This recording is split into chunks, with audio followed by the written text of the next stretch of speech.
Hello everybody and welcome to episode 1 of RnR Review, a show in which I'm going to be highlighting an aspects of a team's game and why it's so great. Also, it's MSI season. There is literally no better time to start this than now, especially after day 1, G2 kicks off the Rumble stage with a 2-0 performance over the heavy favorites in RNG and T1. So today's topic, their first game versus T1, the deficit they were in, and the way that they were able to claw back into the game with excellent defensive vision. The dominant conversation around this game has been G2's eventual scaling, their draft diff. Welcome to the G2 bounce house, T1. Let's see what they can do about it.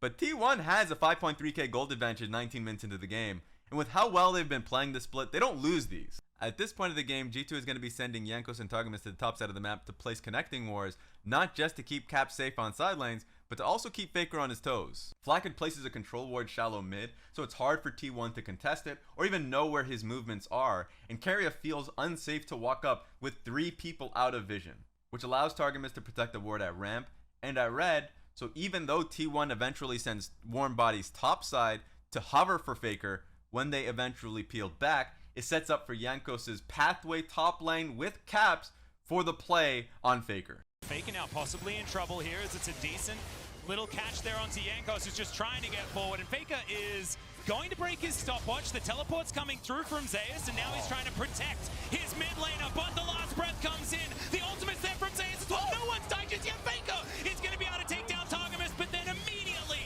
3 kills, and now RnR is trying to chase this one out. Caps is in trouble. The heartbreak comes on through, and the resets are coming in. Can he find the next one? Yes, he can. It's now the Gallister, and Broken Blade's in trouble. It's a triple kill for the LCK Spring MVP. And while this fight ends up being chaotic, with Broken Blade and Flakked winning the fight down south and T1 winning the fight up north, 2 kills go to Caps, which finishes his Infinity Edge, and 2 kills go to Broken Blade, which finishes his Force of Nature, and we get closer to G2's win condition. And 24 minutes into the game, T1 has a 4.7k goal lead, and are at Soul Point. G2 can't really play for it, but they don't give it away for free. G2 hugs topside and fights heavily for mid control, and while T1 makes the smart decision of sending RnR alone for Dragon so they can get Soul Point, G2 has that one timer to threaten Baron. Keria, respecting the play too much, plays too closely to the fog while RnR is still making the trek over to Baron, which sets up for Jankos' trap. Spotted by Jankos here, who does throw the Q through. They're looking to just blow up one target, and they'll absolutely do so. The Call of the Forge God comes down. Faker's going to get knocked up as the gold card has been locked down. He's not going to be able to go golden yet again. Zeus is immediately being exhausted. Throws down the ultimate after it wears off, though. Does he have enough damage is the question, as Gumayusi relatively untouched, but so are G2. It's so much damage from the lightning, but it's not enough. Gumayusi going in, looks for the reset, but the knockups are there, and it was a bit too far for the young AD carry. And now's that time of the game everybody's talking about. 26 minutes in, T1 is doing Baron, and G2 contest. At this point of the game, G2's composition can already out-teamfight T1, but there is one concern, and that's Zeus' cannon flank.